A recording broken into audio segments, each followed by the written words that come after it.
बुद्धिमता और भाग्य। एक समय की बात है, एक सुहानी गर्मियों की सुबह बुद्धिमता का फरिश्ता जिसका नाम था विज, वो एक पार्क में बैठा था ज्ञान की पुस्तकें पढ़ते हुए। अचानक उसके सामने प्रकट हुई भाग्य की परी जिसका नाम था लकी। कहो कैसे हो दोस्त, क्या चल रहा है? बस मैं अपने ज्ञान और बुद्धिमत्ता के सागर को और भर रहा था।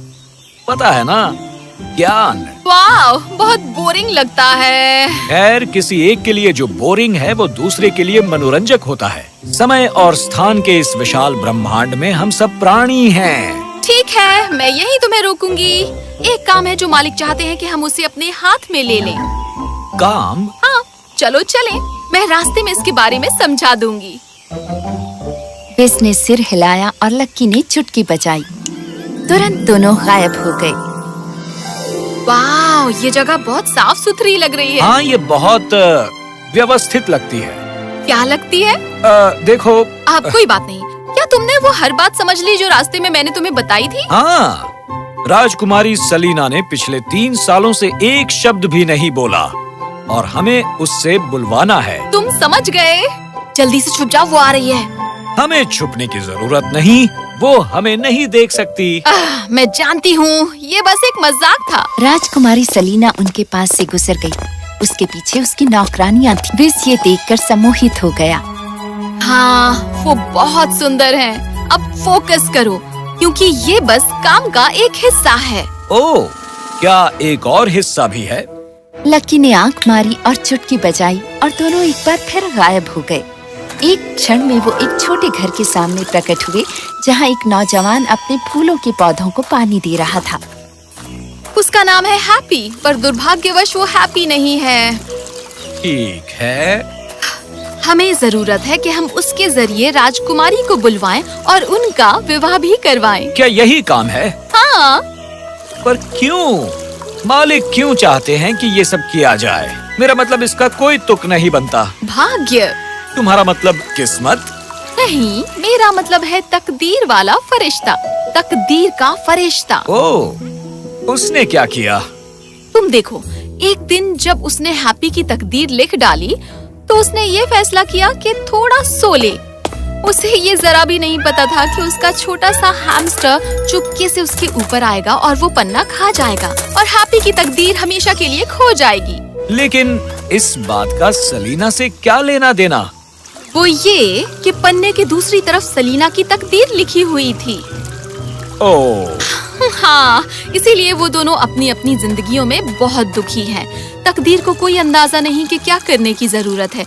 और जैसा कि तुम जानते हो, इस दुनिया में हर प्राणी को इस पुस्तक में केवल एक ही पन्ना मिला है।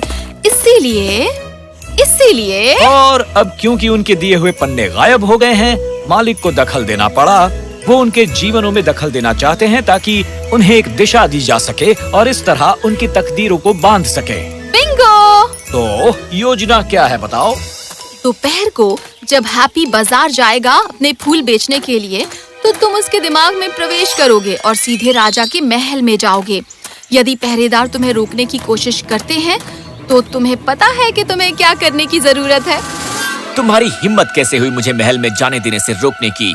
मेरे पास वो आशीषित फूल हैं जो कि हैना के झरने के किनारे किनारे उगते हैं।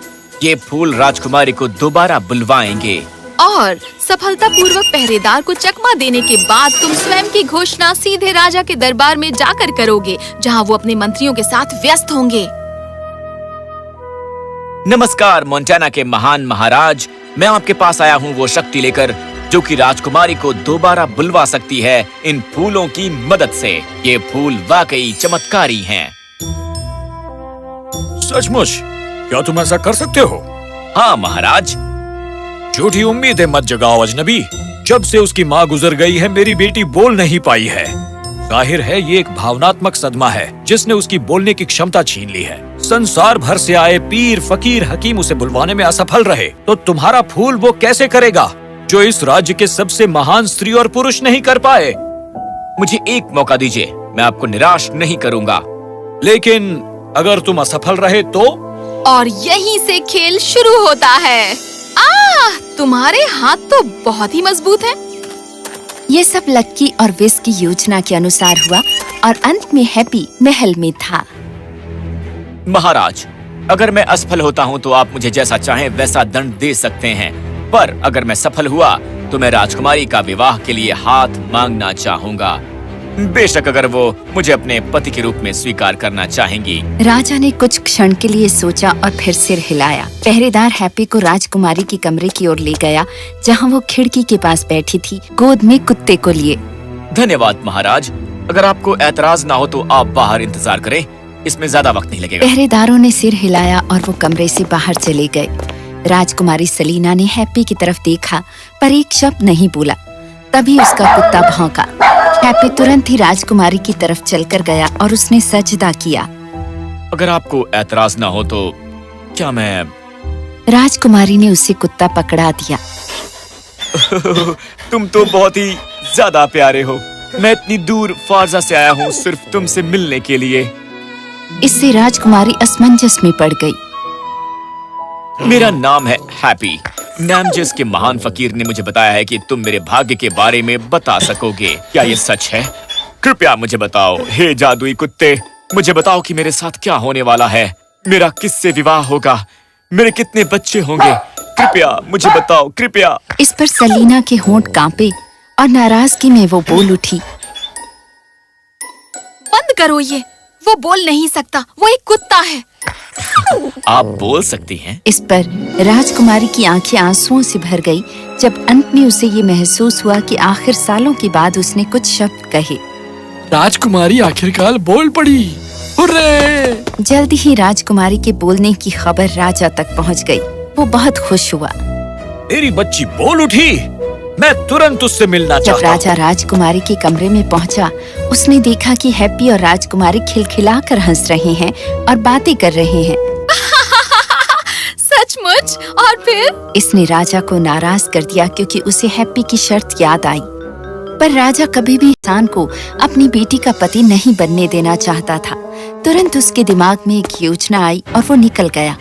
उस दिन बाद में जब हैप्पी दरबार में आया राजा से बात करने के लिए, उसे पहरेदारों ने पकड़ लिया। आखिर ये क्या हो रहा है? मैं जानता हूँ तुमने मेरी बेटी से बुलवाया है, पर किसी भी तरह मैं तुम्हें उससे विवाह नहीं करने दे सकता। किसी भी तरह नहीं। पर आपने मुझे अपना वचन दिया है। क्या राजा के वचन का कोई मूल्य नहीं होता? राजा से इस तरह बात करने की तुम्हारी जुर्रत कैसे हुई? पहरेदारों, इस अशिष्ट साधारण मनुष्य को यहाँ से ले जाओ और सलाखों के पीछे डाल दो। क्या? नहीं! तभी अचानक कहीं से प्रकट हो गई लक्की। क्या तुमने मुझे याद किया? ठीक है, अब तुम्हारे लिए यही अच्छा समय होगा कि दखल दो और मेरी जगह ले लो। लक्की ने आंख मारी और तुरंत ही दोनों की जगह में अदला बदली हो गई। विस बाहर आया और उसने कहा, मेरी शुभकामनाएं हैं। धन्यवाद। अब मुझे देखना। पहरेदार हक्के बक्के रह गए। ये किससे बात कर रहा है? तभी दूसरी तरफ से राजकुमारी सलीना दौड़ती हुई आई। पिताजी, वहाँ एक क्या हो रहा है ये? पहरेदारों ने हैप्पी को क्यों पकड़ा है पिताजी? इस पर राजा की आंखों से आंसू बह निकले। मैं सालों से ये सुनने के लिए इंतजार कर रहा था कि तुम फिर से मुझे पिताजी कहो। यहाँ आओ मेरी प्यारी बच्ची, अपने पिता से गले लग जाओ। राजकुमारी सलीना तुरंत अपने पिता की ओर चलकर गई और उन्हें गले लगाया। पर पिताजी, मैं उसे पसंद करती हूँ। राजा ने सलीना को हैप्पी की शर्त के बारे में बताया।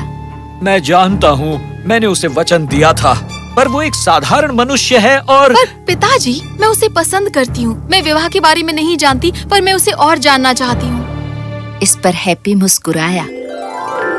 तुम क्या? उसे आजाद कर दीजिए, क्योंकि आपकी प्रजा आपके बारे में बातें करेगी कि आपने अपना वचन नहीं निभाया। वो आदर नहीं करेंगे। राजा ने सिर हिलाया। तुम सही हो, पर तुम सचमुच उसे पसंद करती हो? हाँ, मैं करती हूँ। सलीना हैप्पी की तरफ मुड़ी और कहा, मैं तुम्हें पसंद करती हूँ हैप्पी। चलो पहले एक दूसरे को जाने। हैप्पी ने सिर हिलाया और सलीना मुस्कुराई।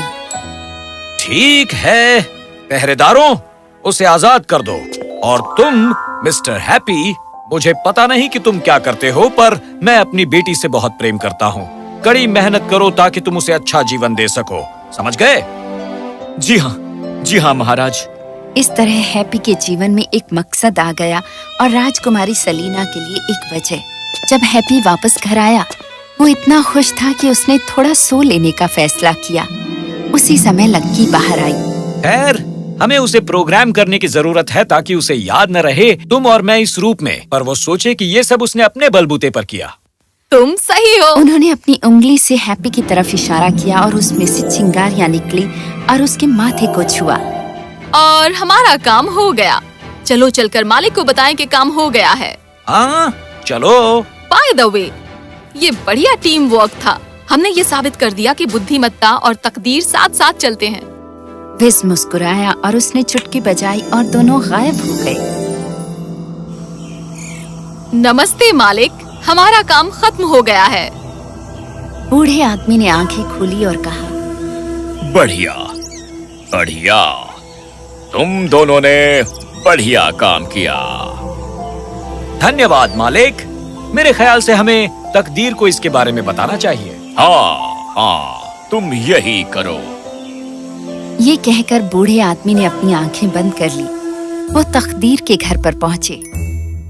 ओह, हेलो दोस्तों, तुम यहाँ कैसे आए? दोनों ने तकदीर को सब कुछ समझाया। वो ये जानकर हैरान रह गई कि समस्या अब सुलझ गई है। ओह, बहुत बहुत धन्यवाद। मैं लापरवाह थी और ये हो गया। ओह, स्वयं को दोष मत दो तकदीर, ये सब अब अच्छा है। हे, तुम्हारा वो छोटा हैमस्टर कहाँ है? ओह, यहीं कहीं होना चाहिए। लो, हो रहा वो। यहाँ आओ नन्हे चूहे। ओह, ये कितना प्यारा है। और इस तरह सलीना और हैप्पी की तकदीर बन गई। हमें पता नहीं कि उनका विवाह हुआ और वो हमेशा राजी खुशी रही, पर हम ये अवश्य जानते हैं कि ब्रह्मांड के पास अब उनके लिए एक योजना थी।